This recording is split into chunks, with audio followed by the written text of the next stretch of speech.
access to grant funds. So would your jurisdiction be interested in utilizing services from the consultant bench? And again, we'll be kind of going over this in a minute, but Sandag is currently developing a REAP consultant bench that all the cities would be able to use. So look at that, overwhelmingly, 93% said yes, interested, and that's what we're hearing. Overwhelmingly as well in the interviews, everyone I think said yes, definitely, that would help. So how soon would you use the services from the consultant bench? So most of you said 4 to 6 months. And how would you rank the consultant services that you're interested in?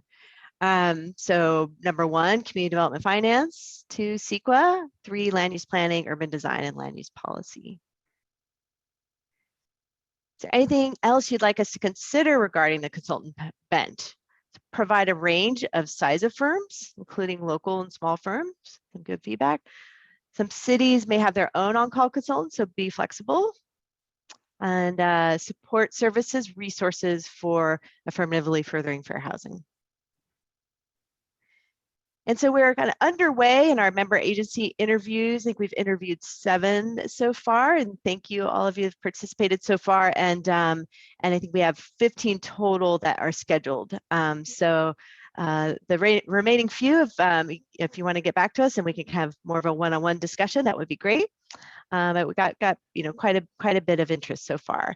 So I just kind of highlighted some things that we have been hearing, is that there is a lot of interest in that regional assistance, in that pro-housing training, and CEQA streamlining training, and regional GIS resources.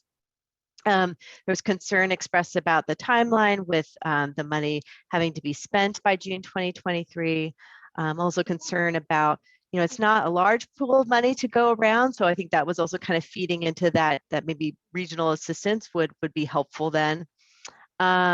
Had many positive comments about REAP consultant bench, and also heard a lot that that staffing levels, that everyone's really busy, definitely interested in all this, but there's the constraints of staff maybe not having the time to go after a grant. And so also to give you some updates from across the state. So Skag got about $47 million in REAP funds. They set aside 50% of that. 23 million went for suballocations to its member agencies. So some examples of the regional assistance that they're doing is Housing Leadership Academy, and also development streamlining resources and jurisdiction staff training workshops. And SACOG, they received about 6.7 million. Their first 25% they passed through to localities. The remaining 75%, let's see, of that is kind of broken down as you see on this slide. 4.9 to support policy goals, 2.8 to localities, non-competitive, competitive 1.7 million for place-based pilot programs, and they're also funding a civic lab. Now, ABAG, they received almost 24 million, and 10.1 going to localities. In the breakdown here, some kind of combination of non-competitive and competitive. They're also spending money on supporting planning collaboratives, which have created documents that can be shared across the region, created a technical assistance program, and training series of webinars. And they're also doing a regional consulting bench. So we are conducting a best practices report. And again, the LASAR team is heading that up. And so it's gonna, we have about 40 sources selected. They fall under 16 different recommendations. And the goals include establishing a baseline of information about regional housing trends and develop that understanding of pro-housing best practices, and also providing information to guide REAP and the eligible activities in the San Diego region. And so I won't go through the whole list of preliminary recommendations, but I've just kind of highlighted some that also kind of repeat in what we've heard in the interviews. So, improving access to capital for affordable housing, improving access to housing information and technical assistance, incentivizing new housing production, reducing construction costs by identifying policies and fees that hinder development, revising land use policies to meet sustainability, affordability, and equity needs, streamlining permitting development processes, and take actions to affirmatively further fair housing. So we are finishing up the best practices that should be done right here at the end of the month, and that will be available for all of you to read. And so, yeah, as we mentioned earlier, Sandag is kind of underway of going to the initial stages of procuring a REAP bench. So stay tuned to hear more about that, and we can discuss kind of timeline on that soon. All right, so with that, we're going to go back to Mentimeter. So Juan, if you want to share your screen, and we'll pop up the first question.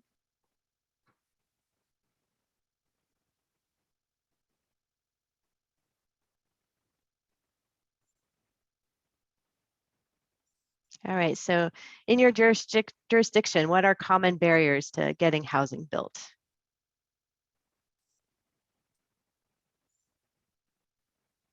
And I believe this is just a kind of type-in question. Vacant or available land, land costs,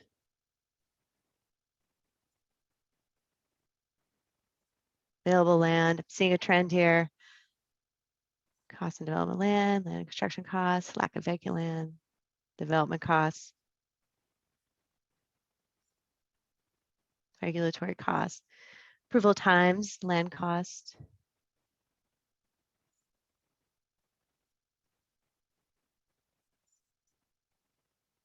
community opposition,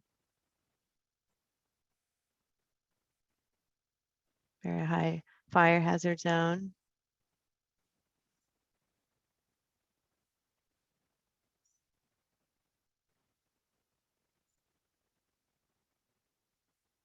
And Juan, is it scrolling if we have more? Oh, there it goes. State streamlining. Is that a barrier? Uncertainty about long-term, where'd it go? Hopefully you guys saw it. It kind of disappeared from my screen. Floodway, environmental clearance. Great. Well, not great, but thank you for all that feedback. Do we have any others coming in, Juan, or is that about it? Coastal Commission. I'm not sure. I think they're still coming. Biological habitat areas. All right. I think we'll probably go on to the next one.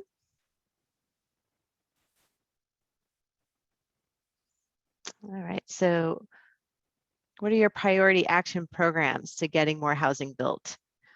I know everyone's just kind of have finished up their housing elements or getting them approved at their city council soon. So maybe what are your kind of priority actions programs coming from housing elements?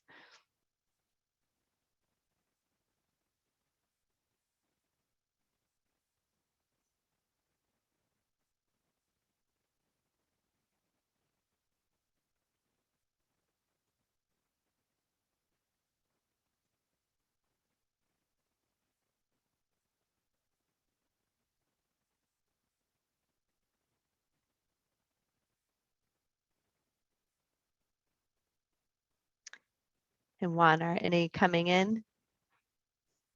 Is this the word cloud? No, not yet. This is a word cloud, yeah. So you might need to refresh the question. I will ask you because it's a different slide. So, but. Yeah, if you're on your phone, there's like a button at the top that says something. What does it say, Juan? Do you remember? Like refresh or update slide or something like that. And I know it's easier to say what's not working. And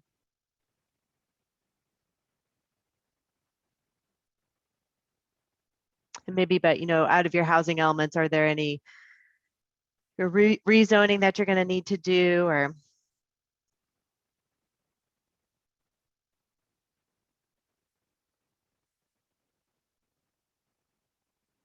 So I know, is this help for help with the Mentimeter?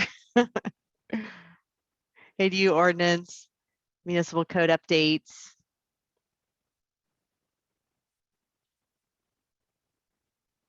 Attracting developers. Voting for a new law. Process streamlining. Citywide EIR. Well, state-owned land. Higher in lieu fees.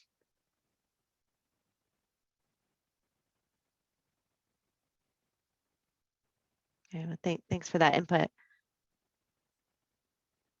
Advocate for more opportunities. Do you see me tilting my head to read the sideways ones? All right, Juan, thanks. I think we could probably go then the next one, inclusionary.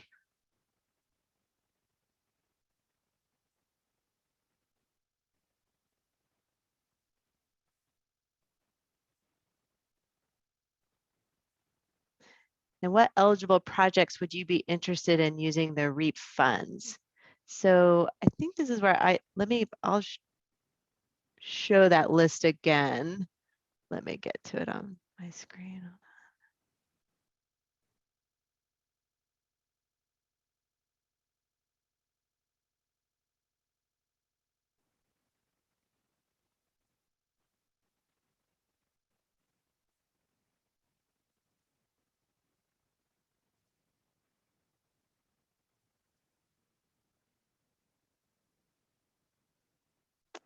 All right, so just a kind of a reminder, I'll just kind of scroll through these.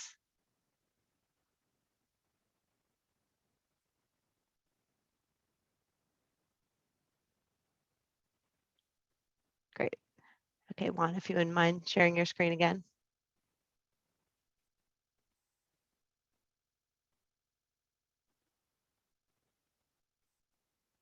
Okay, so gap funding, SQL cost, zoning code updates, actual construction, plan updates, permit ready, ADU, focus plan amendments, specific plans, district parking resources, economic and financial studies, outreach assistance.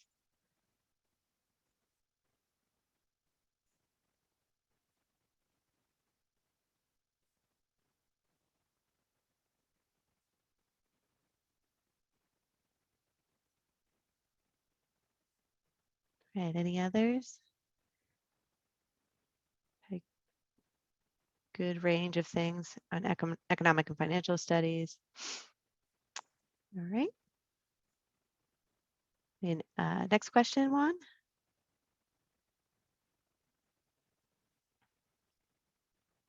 I think this is our last one. So what regional assistance would help your city agency?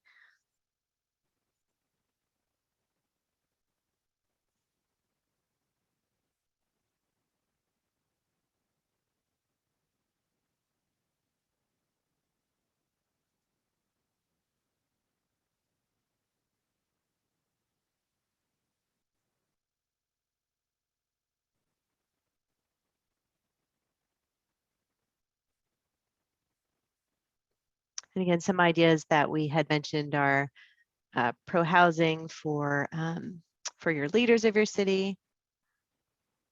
We see ideas to link housing to transit and active transportation. Or any kind of CEQA, other development streamlining training, regional GIS assistance, help getting statutory exemptions from CEQA,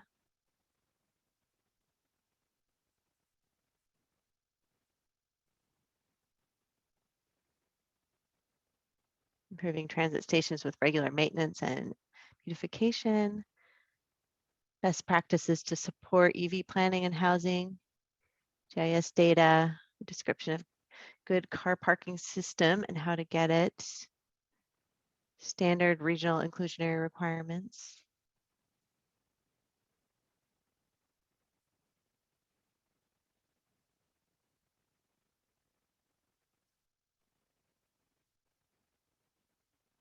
Right. Well, we really appreciate your input and playing along with Mentimeter. Let me take the screen back.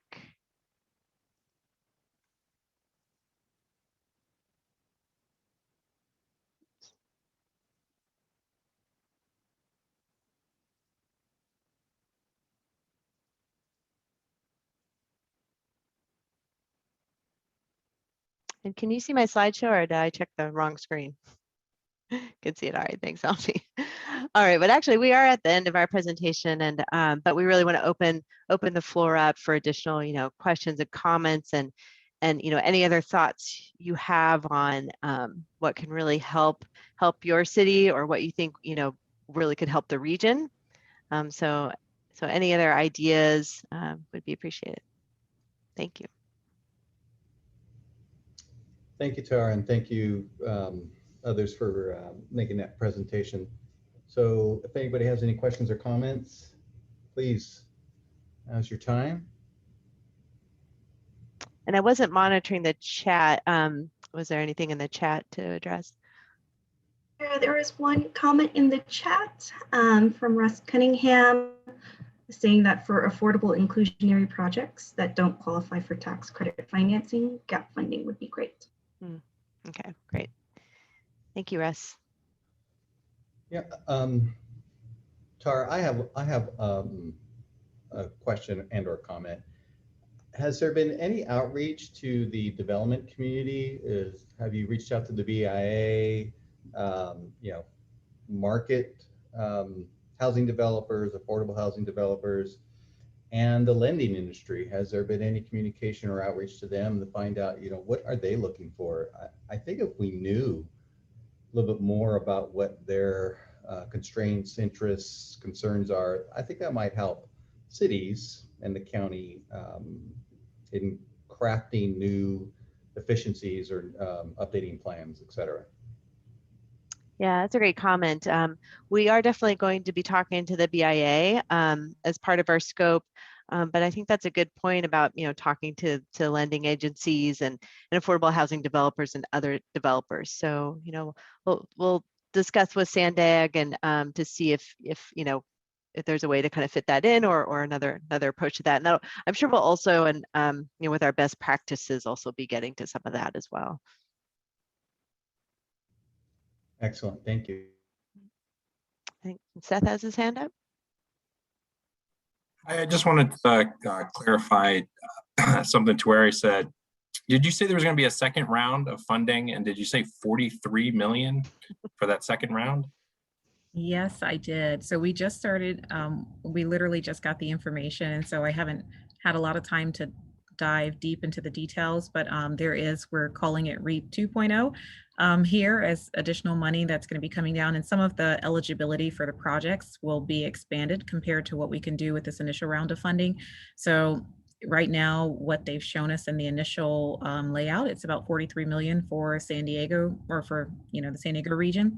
So we're just trying to digest and understand what that means, how we could wrap that into what we're planning on doing for the bench for this round of funding that we currently have right now. And certainly as we get more information, we're going to bring that back to the TWIG to talk about that. And if we get more information, we'll certainly send that out via email. I think actually I was going to have Sam Solis just send out some of the Assembly Bill information so that you guys can take a look at it as well. But yes, Seth, lots of money. See what you missed? That's very, very exciting. Thanks for the info. Yeah.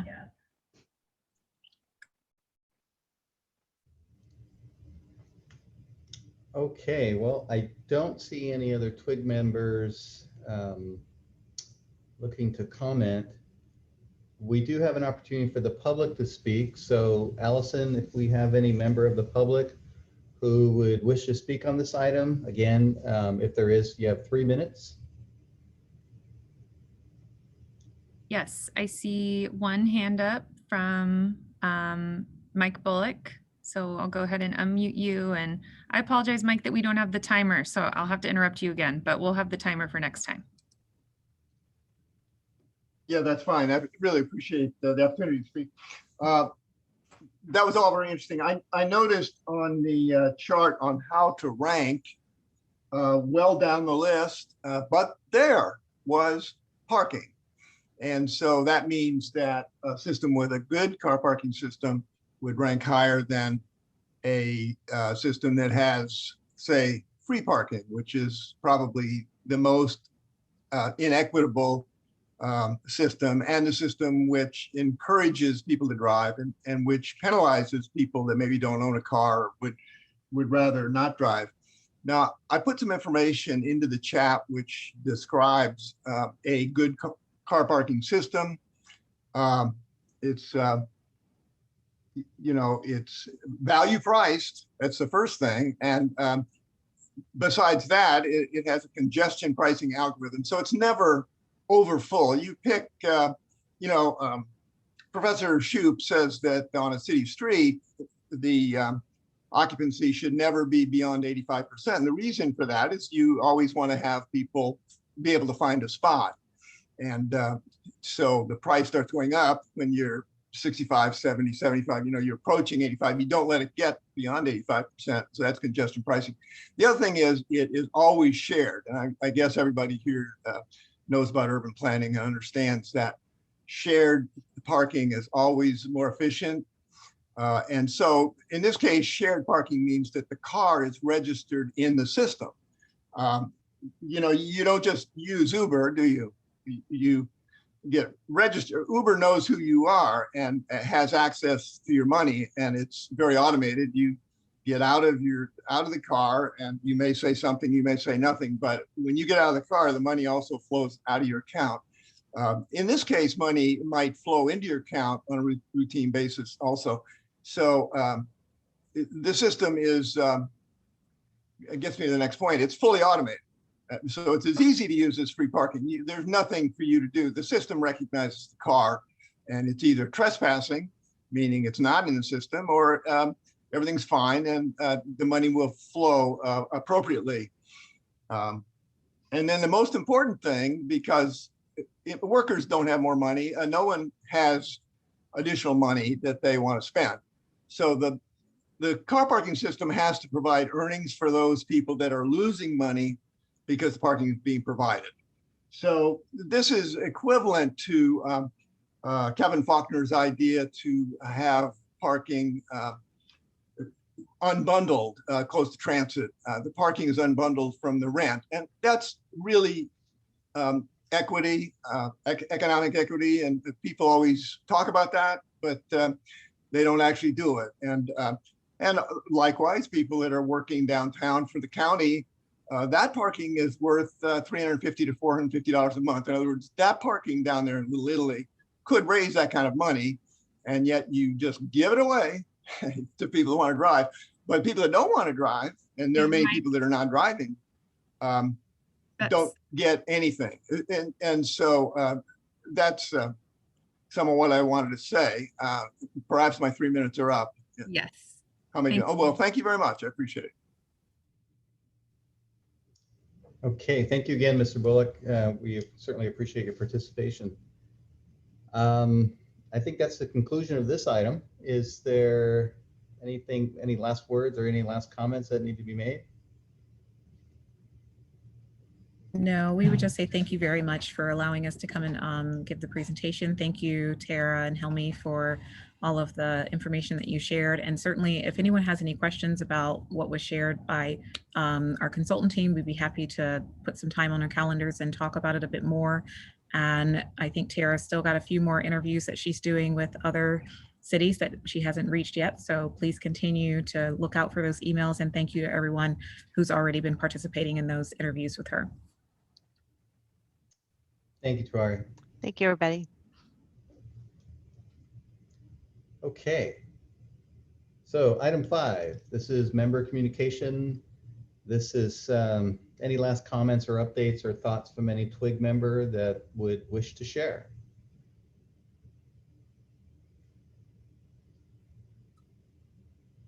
Seth. I just wanted to, the City of San Diego, just wanted to share a quick update on some announcements that we had earlier this week. First of all, we have a housing toolkit that we've posted on our website, and I'll put a link to it in the chat. And essentially what it is all the housing streamlining efforts that the city of San Diego has made over the last several years are all organized and easily accessible in one place. So I certainly would encourage anyone who wants to see some of the efforts that's been taken by the city to go to that website, and you can basically find out what type of things we've been doing. The second announcement would be for what we're using our LEAP funds for, and that's a citywide EIR for a program that we're calling Blueprint San Diego. And essentially what we'll be doing is an EIR to analyze the impact of housing development that can help us achieve our climate action goals. So it'll be looking at what it would take for more dense housing to occur near transit, and what type of densities would we need in order to get the walking, biking, and mode share goals that we set in our climate action plan. So we released a notice of preparation for Blueprint San Diego on Monday, and we expect it to be about a 2-year process to get that EIR finalized. But from there, we'll be able to streamline our community plan update process to basically have most of the environmental impacts already addressed for our community plan updates, which is exciting. Thank you, Seth. Sounds like a very large project. All right. Anybody else?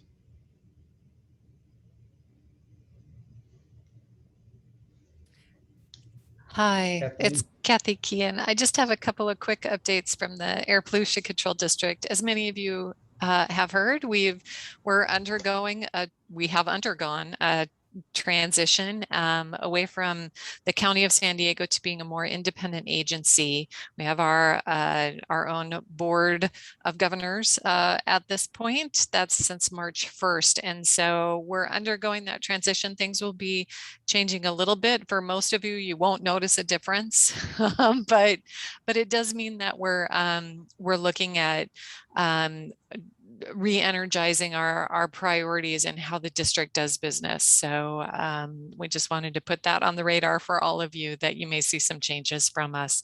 The other thing that's happening is our board just approved a community emission reduction plan for the Portside environmental justice communities.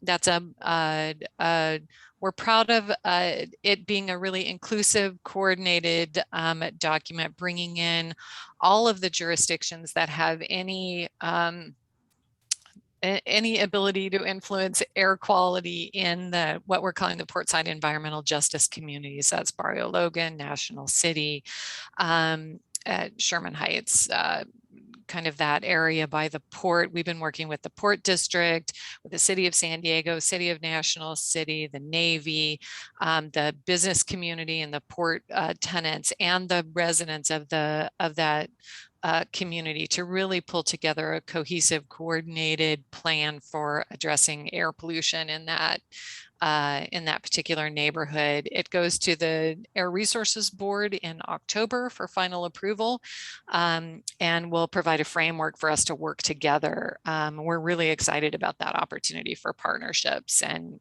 changing a little bit how we do things. So just wanted to mention those two things for people's information. Thanks. Thank you, Kathy. Sounds like some exciting stuff, pretty interesting. All right, is there anybody else?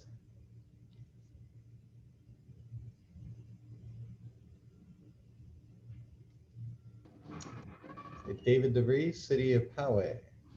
Hey everyone, once again, I just wanted to mention we've seen a considerable uptick in our planning permits and building permits, and I just wanted to see if any other jurisdictions were hiring new planners or contract planners as a result of the increase in workload.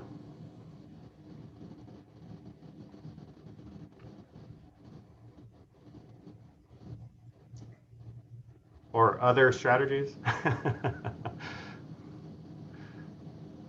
Dave, this is Russ in Oceanside. We are seeing an uptick in entitlement applications, and we are filling 2 vacant positions to round out our planning staff and provide the resources for that development review load.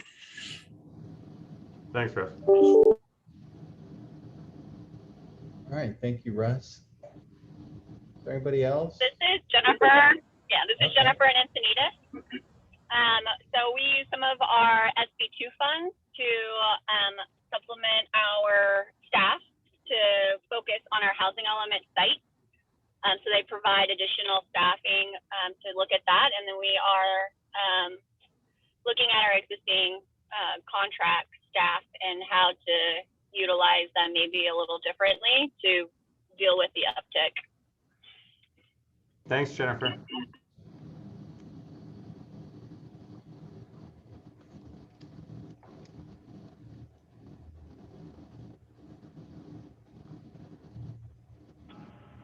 Yeah, this is Joseph with City of Del Mar. Similar to Oceanside, we're also hiring 2 positions that were unfunded through COVID. Definitely need them back. We've seen the uptick as well. And I think other than that, just really trying to keep the emphasis on virtual processing, electronic processing, really is the only way moving forward. And that definitely has helped staff be able to do their jobs. And then we've also extended we have limited counter hours, which we're pushing out through September. Just begin to try to break the counter free from staff so they can work on plan reviews. But it's a hard world out there. I think we're all feeling that. Right. Thanks, Joseph. I appreciate all the feedback.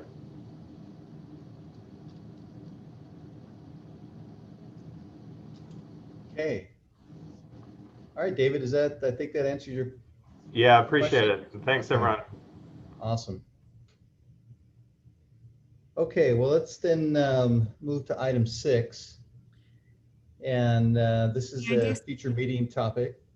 I do see that Mike Bullock has his hand up. Oh, Mike, did you okay, want to make great. a comment on this item? Let me unmute him, sorry. Yes, I would. Thank you very much. Just a short comment. I appreciate the discussion about zoning and improving zoning. And one thing I would like to add that I don't hear is that sometimes people own, maybe a duplex or fourplex or something like that. And there are adjacent properties which are just like that could be combined. In Oceanside, there have been developments that are 8 stories tall that are just on maybe a half acre, a little over a half acre. It doesn't take the combination of too many properties, but why would developers or why would the owners of these units get that idea? And so I think you need to reach out and let people know the potential for some property. My wife and I own a fourplex, and it's just a block off the Coast Highway. It's walking distance to the ocean and the Central Business District and City Hall and so on and so forth. And it's a fourplex on 1/8 of an acre. And there's another unit just like it on one side. On the other side, there's a house with a cabin, and it's probably a 1/4 acre. You put those 1/4 acre, 1/8 and 1/8, you got a half acre, and you could maybe do 60 or 70 units, mixed use. But who would think of that? And so that's one thing. The other thing, all of the zoning stuff is probably not going to happen as quickly as needed given our 2030 climate stabilization requirement that the climate scientists are giving us. And so that's why we need to do things for existing properties. And that's where the parking comes in, the climate action plan parking. And I know, you are hired hands for the cities, and it takes city managers, and it takes mayors and city councils. So all I can say is I'm working on it, but I mean, it's very difficult. So any help you could provide along these lines, I would appreciate it very much. Thank you. Okay, thank you, Mr. Bullock. All right, so next item, item 6. We can move to that. Thank you, Allison. Future meeting topics. So here's where we ask the twig if there's something that we should discuss as a region, which can be scheduled for the next available agenda. So this is your opportunity to raise an issue, regulation, whatever.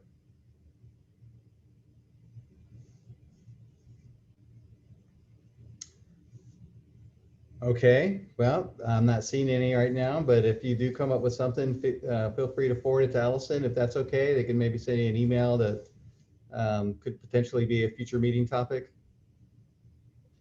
What we need to decide as a group here, and I think this is going to be scheduled in September, is that we need to vote on a chair and a vice chair. I think this is an opportunity for others to have a leadership role at the TWIG. As you know, Karen Brindley was the chair for quite a number of years, and I have been the vice chair for almost the same amount of time that Karen was the chair. And I would ask you all to just think about what you would like to do here at the TWIG, and potentially, maybe be the chair and or the vice chair. Well, not and, I guess you can't be both, but one or the other. So just think about that. We'll have that on our meeting scheduled in September. And I think for item 7, then, it's our upcoming meeting. August will be canceled. That's correct, Allison. And then our next meeting, and our next meeting will be scheduled in September.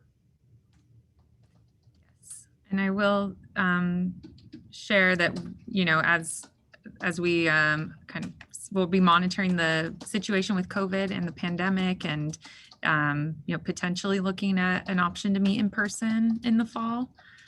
So we'll keep you all posted on how that's going. We're looking at resuming some in-person meetings beginning in September.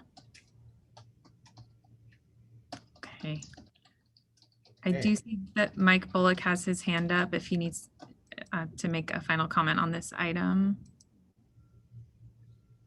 Yeah, well, thank you. I would suggest, and not a surprise, and I guess this shows that I was not an effective speaker, and I did not succeed. Otherwise, one of you would have said, maybe we should put on the agenda the topic of car parking, because the discussion I see at Sandag is not specific enough, and there has to be a recognition that this has to be a third-party vendor that would do this. Would understand how to monetize parking, would understand technology, like a company like Uber. So it's not rocket science, but it is not something that just any employer wants to do. Not even a city wants to get into the details of parking. And by the way, also parking should be covered with solar canopies, and there should be contracts with the CCA energy districts to sell all that. I mean, you only park 120 cars on a whole acre of surface parking, and we park a lot of cars in San Diego County, and that's a lot of sunshine. So that's going to waste. It's just, baking the cars. I don't know anybody that doesn't park a car that wouldn't prefer to park that car under a solar canopy.